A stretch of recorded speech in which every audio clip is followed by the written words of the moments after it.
Jacob had always been a curious kid. The halls were loud, filled with chatter and movement, but today something felt off. As he walked to his first class, he noticed something strange. The door to room 302 was cracked, more than usual. He slowed down, glancing inside. The room was dark, and there was no teacher. He peered down the hallway. No one else seemed to notice. The hallway was empty, almost too empty. His instincts kicked in. He reached for the doorknob. A strange pull tugged at him. He stepped inside. The wooden floor creaked beneath him. The classroom was dark and silent. He approached the desk, drawn to something unusual. A strange device sat there, flickering softly.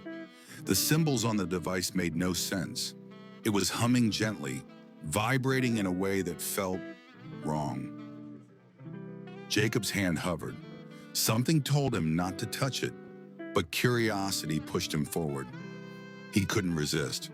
The moment his fingers made contact, the device hummed louder. A sudden bright flash filled the room. Jacob gasped, stumbling back. His heart raced. He hadn't expected this. What is this? He looked around, but the room was now unfamiliar. The air seemed to ripple. The door slammed behind him with a deafening bang. He rushed to the handle, but it wouldn't budge. He was trapped. His breath quickened. The classroom was now eerily quiet. Something had changed. The device continued to glow, its symbols swirling. They shifted, forming new patterns. Jacob could feel it pulling at him again. He turned toward the window. The sky outside had changed. The clouds swirled in unnatural patterns. He fumbled for his phone, but the screen was cracked. It was frozen. No service. Jacob's mind raced.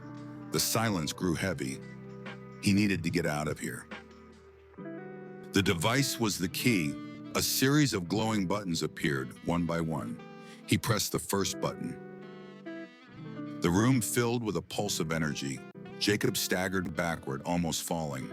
The walls seemed to stretch. He was no longer in the classroom. The walls disappeared.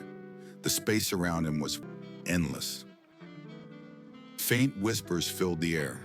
"Who's there?" Jacob shouted, but the voices only grew louder. The ground beneath him started to crack, light seeping through the cracks. The floor wasn't solid anymore. Jacob stepped back, terrified. Then everything went dark, complete silence. Jacob's eyes opened. He was back in the classroom, the door still ajar, but everything felt different. The room was as it was before, except the device was gone. He checked the desk. Nothing. Just a normal desk. Had it all been a dream?